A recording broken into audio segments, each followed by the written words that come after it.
morning, insiders. Welcome to another installment of your Monday download.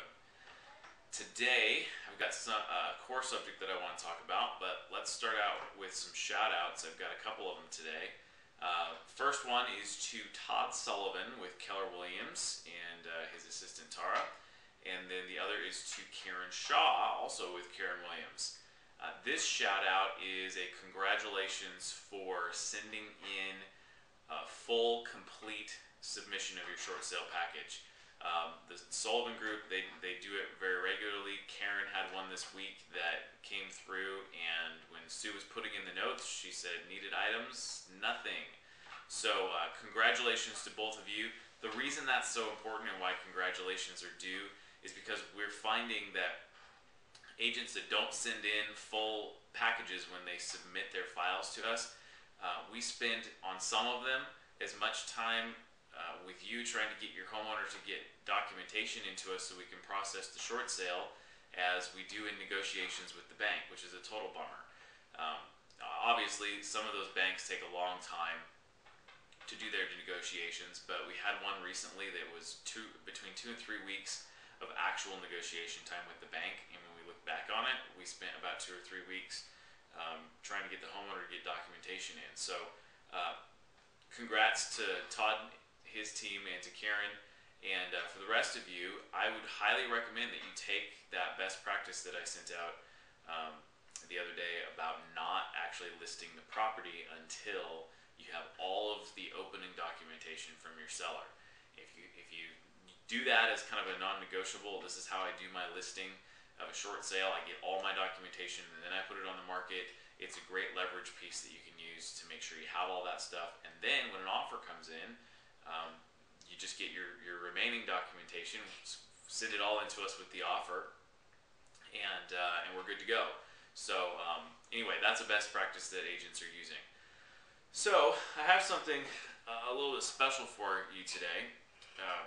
This, if you're not aware, is a fortune cookie, and I believe that I actually have a fortune for all of you here.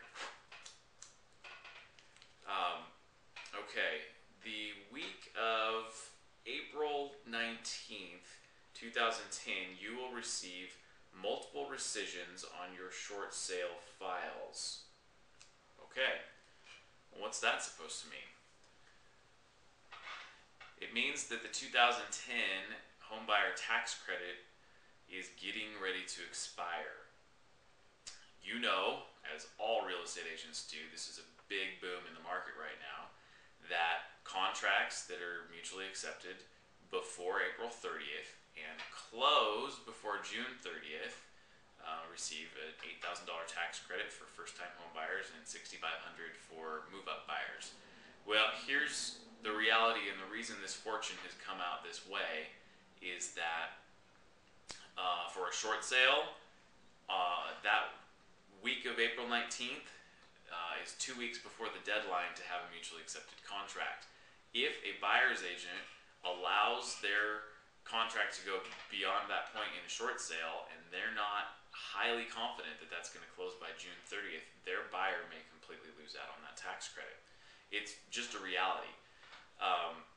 Here's an action step that would behoove you or in your office to take this week, is to make calls to all of your buyer's agents on your short sale files and ask them what their client's tax credit needs are. Do they have to have the tax credit to be able to close? Are they planning on sending in a rescission on your short sale file if we don't have an approval by a certain time this month? What is their plan? What this does is this allows you to, first of all, kind of figure out what's going to happen on this file. And if they're going to bail on you the week of the 19th, then now would be a good time to start looking for another buyer that doesn't have to have that tax credit. The other thing that you can do is you can actually position that buyer with the benefit of the short sale. So many short sales are such that buyers move in with some equity. So if that's the case, positioning the buyer's agent to then position their buyer that, hey, the tax credit may or may not go through, take a look at how much equity you're going to move into at this purchase price on the short sale. So that way they can make a decision, gosh, $20,000 worth of equity is a lot better than an $8,000 tax credit. I'm going to stick this out. Or, you know what, I don't care about $20,000 worth of equity, because if I don't get that tax credit to pay back my grandmother, who I'm borrowing the money for closing costs for this loan, then I'm not going to be able to do this. I'm not going to be able to buy a house. I won't be able to get financed. So make that call and find out what's going on, because really being proactive at this point is going to be a lot better than your fax machine just spitting out rescissions the week of the 19th over and over and over again, and having to start over with all of these short sale files at that time. Not all your buyers are going to bail on you. Many agents have been positioning offers and buyers, hey, this may not close by the time that it's needed. You know, does your buyer actually have to have the tax credit to close? Of course, anybody buying right now, it would be beneficial. They all want the tax credit. But anyway, that's the call that I recommend that you make. So I'm hoping that for some of you, this fortune doesn't come true, that you get proactive this week, make some phone calls, and find out how you can position your buyers to be able to stay on through the process. So that's all I have for you this week. Have a great week. Send me any questions that you have, either in an email or give me a phone call, and we want to continue to strategize with you and help you grow your short sale business. Thanks, and have a great one. Bye.